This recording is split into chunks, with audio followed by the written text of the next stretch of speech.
Eu assumi a Câmara Municipal com uma folha de pagamento girando em torno de R$ 1.843.000.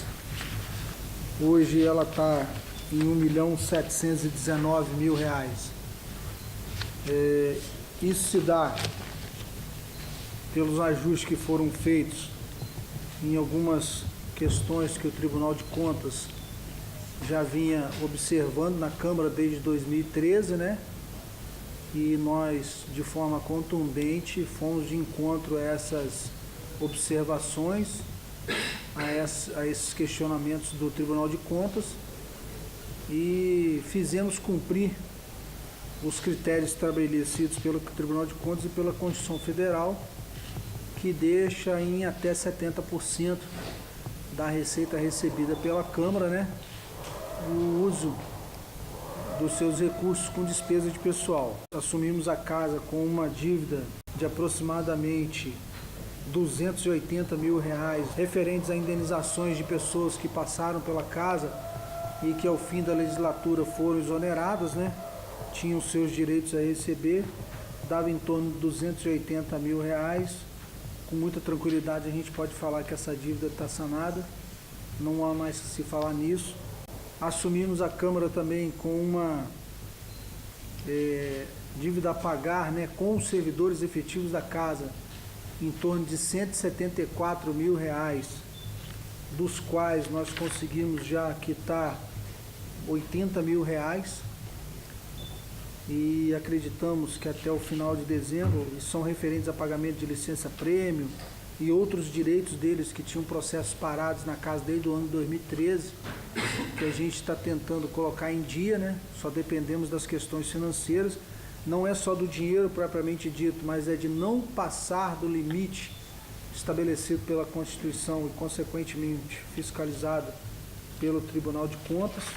Fizemos aí um investimento na Câmara Municipal, em que nós implantamos um sistema de monitoramento. Hoje a Câmara conta com 32 câmeras funcionando interna e externamente. E aqui eu queria abrir até um parênteses em relação à segurança dos usuários daquela passagem que existe na lateral da Câmara Municipal. Nós tivemos alguns acontecimentos ali de assédio, de tentativa de roubo, né? E situações constrangedoras que os moradores que há muitos e muitos anos usam aquela passagem ali, nós tivemos o cuidado e a cautela de colocar câmeras de segurança ali, isso que nos traz um custo aí mensal de R$ 500, essas 32 câmeras. A empresa que cuidava de sonorização da casa há anos atrás, essa empresa já chegou a custar para a Câmara Municipal R$ 6.200, e era somente para a operação de som. Hoje nós temos uma empresa contratada que cuida da operação e da manutenção a R$ 3.800 mensal. Temos aí, em termos de licitações, é uma coisa que eu queria externar para os senhores, que nós tínhamos alguns preços estimados de licitações que ocorreram no primeiro semestre, que davam um total de 597 mil de preço estimado de gasto da Câmara com as licitações, e aí nós podemos citar algumas, né? Com compra de papel, ar-condicionado, informática. Então, dentre várias coisas que foram licitadas na Câmara, nós tínhamos aí uma estimativa de gasto de 597 mil, porém, utilizando a modalidade do pregão, nós tivemos aí uma economia de R$ 83 mil. Frisar com muita importância que quando eu cheguei a casa, eu encontrei 4 contas do chefe do executivo anterior, né, paradas na direção geral, e que adotamos todas as medidas pertinentes para que aquelas contas fossem votadas e colocadas em plenário, né, para passar pelo crivo. Era um anseio da população e um compromisso da mesa diretora que foi cumprido. Hoje nós só temos as contas de 2015, que está aí a cargo da Comissão de Finanças para poder externar o seu parecer. A folha de pagamento e todos os credores da Câmara Municipal de Volta Redonda, tanto a folha de pagamento, inclusive com adiantamento de 50% do 13º, e todos aqueles que fornecem para a Câmara Municipal estão com seus pagamentos em dia. Ouso a dizer aos senhores que, pelo andar da carruagem, acredito que a administração consiga, ao final do ano, né, até fazer alguma devolução de montante aos cofres do município. E nós agora, nesse recesso, estaremos iniciando a reforma externa da Câmara Municipal de Volta Redonda. Foi um processo iniciado mais ou menos no mês de março, em que houve uma empresa vencedora agora no início de junho, e a gente agora no mês de julho quer colocar em prática essa reforma da parte externa, sempre com o objetivo de preservar o patrimônio público, que vinha de uma necessidade de há tempos, né? Nós conseguimos consertar todo o telhado, que vazava água nos gabinetes e corredores da Câmara. Nós conseguimos fazer uma pintura das áreas de uso comum interna, que a princípio nos custaria 40 e poucos mil reais, conseguimos fazer com 16 mil reais. Agora contratamos essa empresa venceu uma licitação, vai reformar toda a parte externa, pintura de edificação, grades, etc., né?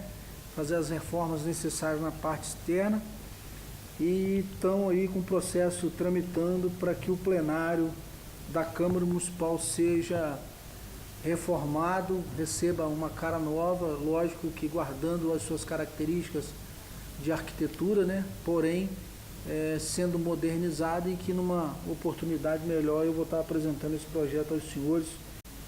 Não poderia deixar de frisar que nós conseguimos colocar nossas sessões online através do Facebook, enfrentamos uma barreira jurídica para isso, e isso pode aparentar não ter muito significado para muitos, mas nós tínhamos uma despesa mensal aí de uma despesa anual em torno de 12 mil reais para poder fazer com que 1.000 pessoas pudessem assistir as nossas sessões. Hoje nós temos um custo zero para que o mundo inteiro assista às sessões da Câmara Municipal, né? Eu recebi a casa com 26 carros, sendo que dos 26, 8 frequentemente me apresentavam problemas e despesas, às vezes semanais e quinzenais, que geravam em torno de R$ 1.000, R$ 1.500, que eu não cheguei a cobrir, porque nós tomamos uma decisão, eu com os vereadores, de que eu não faria licitação para manutenção de veículos, né? Houve um consenso da mesa diretora com os vereadores de que quem quisesse ficar com o veículo para uso administrativo, que arcasse com as despesas, e assim foi feito nesse primeiro semestre. E com a economia que nós conseguimos fazer, não só na manutenção de veículo, como também em outras áreas da Câmara Municipal, e aí eu destaco aqui a economia feita nas licitações, nós conseguimos adquirir 4 carros novos. Temos a projeção de adquirir mais 2 aí no segundo semestre, e com isso também devolver e manter sempre aqui a quantidade necessária para o uso da casa. Quero agradecer também, registrar os meus agradecimentos àqueles que compõem a mesa diretora comigo, e eu não posso me furtar aos nomes do vereador Paulo Conrado, que é o primeiro vice-presidente, ao vereador Francisco Novaes, que é o nosso primeiro secretário, ao vereador e pastor Washington, nosso segundo secretário, e ao vereador Fábio de Carvalho, que é o segundo vice-presidente. Eu vou ser aqui específico, caso Neném e Paulinho do Raio-X, né?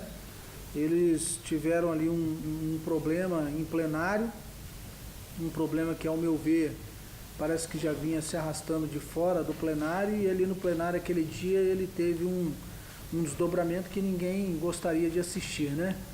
E passado aquele problema, em conversas particulares, tanto com um vereador como com o outro, né? Houve um reconhecimento de que houve uma falha, houve um erro, né?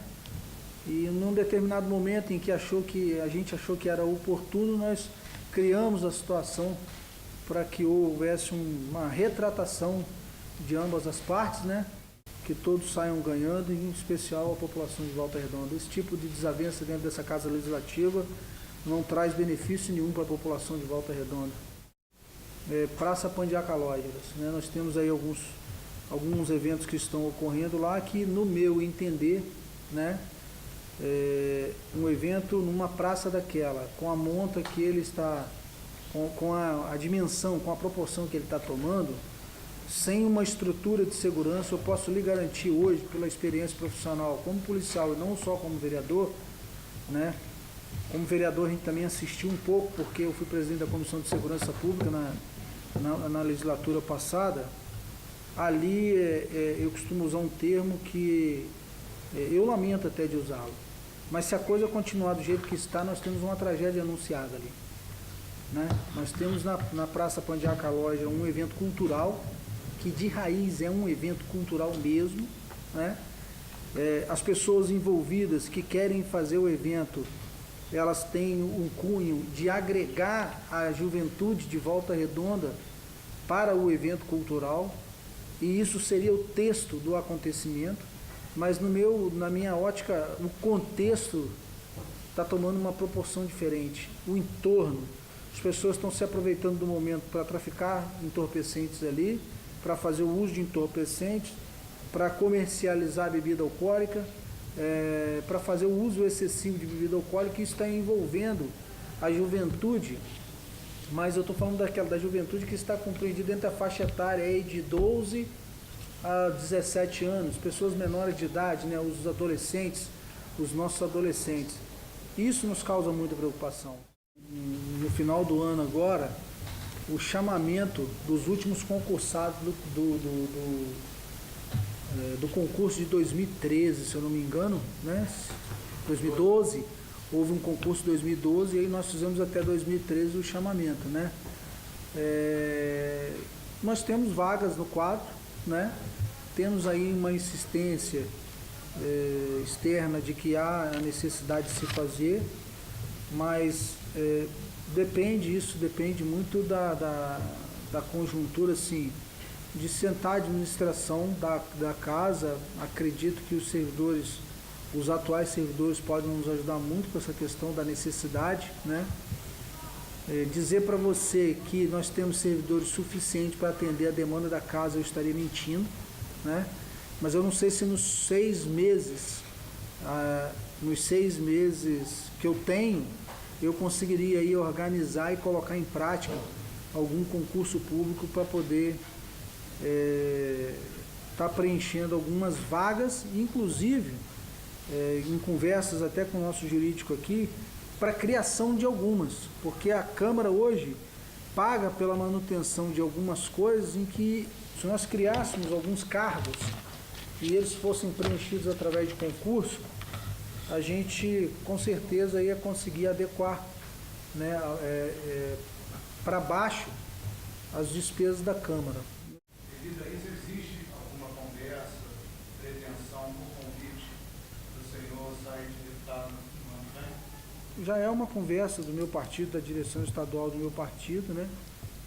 Já veio aqui a executiva estadual, já esteve em Volta Redonda conversando comigo e eu coloquei o meu nome à disposição para essa finalidade. É a nossa intenção, para estadual, é a nossa intenção de participar junto com a executiva estadual do nosso partido dessa disputa aí, em 2018. Eu vi um deputado federal fazendo uma roda numa capital do nosso país, não sabia que ele era deputado federal, fiquei sabendo depois porque eu quis prestar atenção, me chamou a atenção a maneira como a coisa era tratada, as pessoas sentadas numa roda de 15, 20 pessoas e debatendo assuntos do cenário nacional ou então do cenário local, né? E uma assessoria dele tomando nota de tudo e aquilo me chamou a atenção, né? E depois eu perguntando para as pessoas, não é seu deputado federal, ele nem da cidade era, ele estava ali, ele fez do mandato dele de deputado federal também um gabinete itinerante pelo estado que ele representava, né? E eu não tinha um trabalho assim, o meu trabalho era um trabalho em que eu ia realmente aos bairros, mas eu não me pontuava num determinado lugar para não poder receber as pessoas. Eu ia para os bairros, às vezes eu tinha uma referência de uma casa, de um conhecido ali, eu fazia na garagem, né? Fazia num quintal, uma reunião, e foi uma marca do nosso primeiro mandato, ir até as comunidades para poder ouvir. E diante daquilo que eu vi, eu resolvi trazer o Fala Cidadão, né? Fiquei procurando como nominar o projeto e a gente acabou chegando nesse consenso do Fala Cidadão, que é onde eu coloco, como se fosse o meu gabinete. Só que é uma mesinha simples, uma cadeira simples, né? E as pessoas vão chegando, vão sentando, e são demandas simples, cara. A população, elas têm uma dificuldade até de orientação de qual caminho a percorrer em algumas coisas.